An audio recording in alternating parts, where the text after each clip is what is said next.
Have you ever misjudged someone completely and later realized that moment changed your life forever? What you're about to hear is one of those stories. And buried inside it is a truth that most people learn too late. The sun hung low over the Oklahoma horizon, painting the sky in shades of amber and gold. Beside a dusty county road, an old blue pickup truck sat with its hood propped open, steam curling from the engine like a quiet defeat. Rachel Haynes wiped her brow with the back of her hand, her faded work shirt knotted at her waist. At 29, she had learned to handle most things herself, mending fences, repairing equipment, keeping her small ranch afloat since her father passed 2 years before. But this truck, stubborn as it was, had finally beaten her. She stood holding a wrench, staring at the engine like it might surrender if she looked hard enough. The nearest town was 15 miles back. Her phone had no signal out here in the open country. Then she heard it, the steady rhythm of hoofbeats coming up the road. A man rode toward her on a chestnut horse, silhouetted against the setting sun. As he drew closer, Rachel could make out the details. A well-worn tan cowboy hat, a grey denim shirt faded from long days in the weather, dusty jeans, and boots that had walked more miles than most men could count. He had dark hair that touched his collar, and a face carved by wind and sun, maybe late 30s. He looked like a ranch hand, the kind of man who drifted from one job to the next, picking up work wherever the season allowed.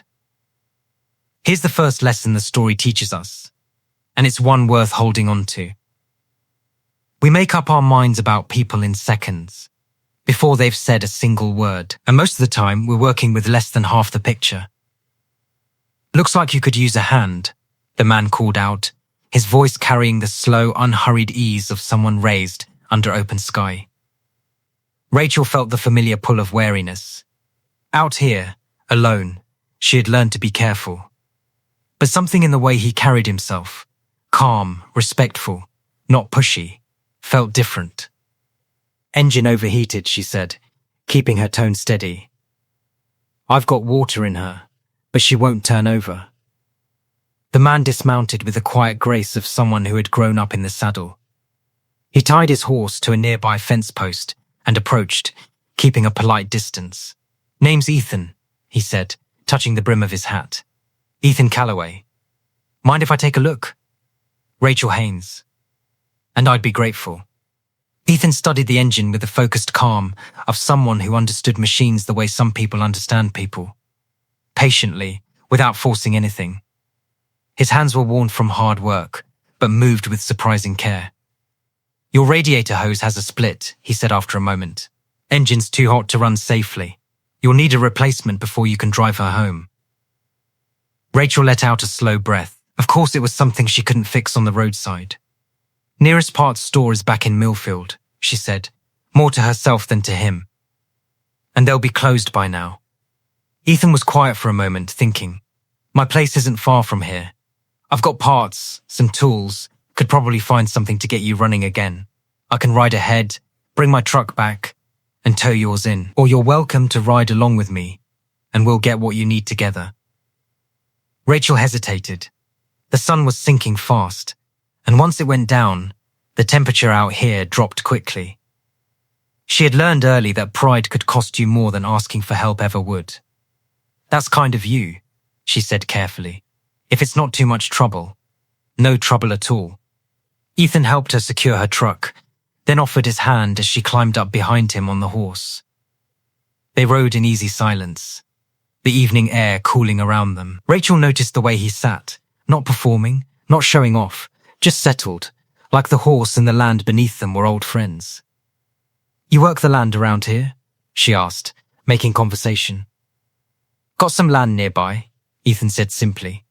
"Run cattle and horses. Nothing too complicated." They rode for about 20 minutes before cresting a long hill. What spread out below them stopped Rachel's breath entirely. It wasn't a small ranch, it was a kingdom. Thousands of acres of prime grazing land rolling into the distance. Modern barns that still caught the last light of the day. Cattle moving slowly across the fields as far as she could see. And in the distance, a house, not a mansion, but large and solid, built from stone and heavy timber the old-fashioned way. "This is your place?" Rachel asked, unable to keep the surprise from her voice. Ethan nodded, a quiet smile at the corner of his mouth. "Like I said, some land." Rachel felt the heat rise in her face. Some land. This was one of the largest private operations in 3 counties. Anyone in the region would have recognized the Callaway name immediately. They rode down to the main barn where Ethan's truck, a newer model, well-maintained, was parked alongside rows of organized equipment. He gathered tools and parts without any fuss, then drove Rachel back to her broken-down pickup. As he worked, lying on his back beneath the old truck, doing the job himself without hesitation, Rachel watched him and quietly reassembled everything she thought she knew.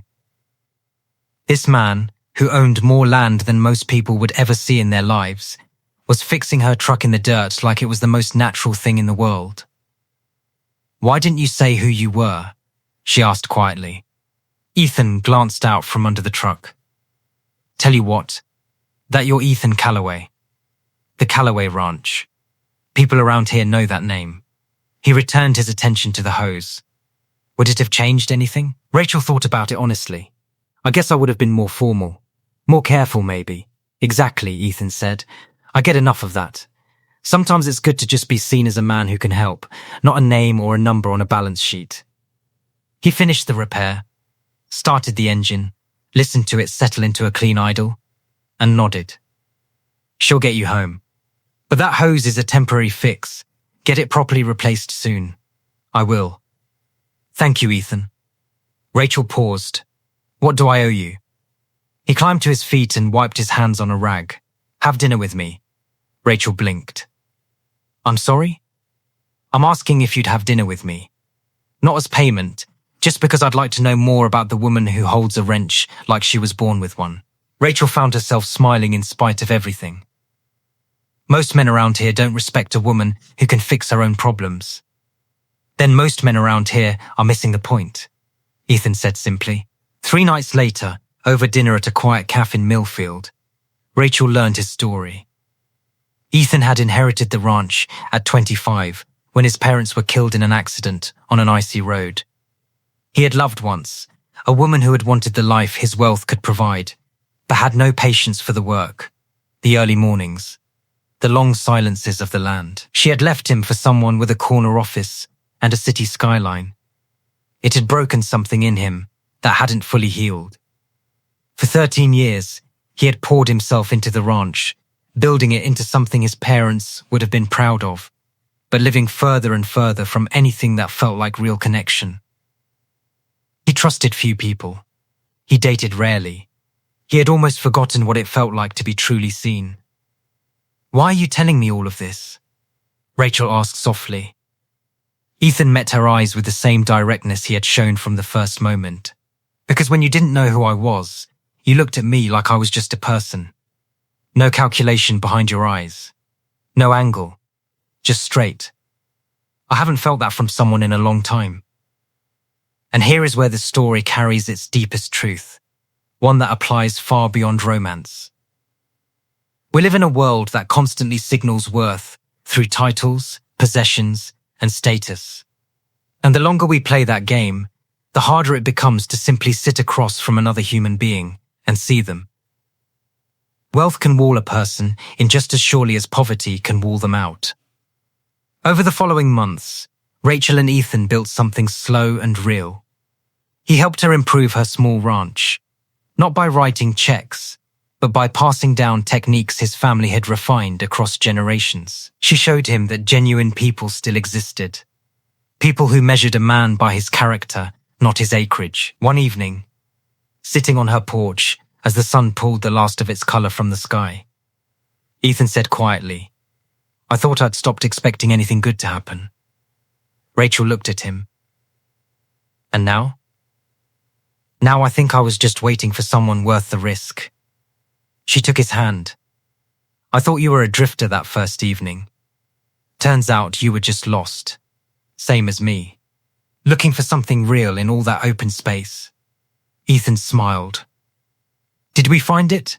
"I think we both did." They married the following spring, in a simple ceremony at the old white church at the edge of Millfield. Rachel kept her own ranch running, merging it quietly into the larger operation beside it. Together they proved what so many people quietly suspect, but rarely get to live. That real partnership has nothing to do with who brings more money or more land to the table. It has everything to do with two people choosing to look at each other honestly and deciding that what they see is worth protecting. Years later, their children would ask how it all began. Rachel would smile and tell them about a broken-down truck on a dusty road, a stranger on a horse, and the strange grace of not knowing who someone was before you decided to trust them. She would tell them that sometimes the most important information about a person has nothing to do with what they own or what they're called. It has to do with what they do when no one is watching, and whether they show up for a stranger in the fading light without needing anything in return. In a world that never stops telling us to measure and rank and compare, the rarest thing you can offer another person is simply this: your full attention, your honest self, and the willingness to be surprised. Because the moment you think you already know who someone is, you stop seeing them. And in that blind spot, you might be missing the most important person you will ever meet.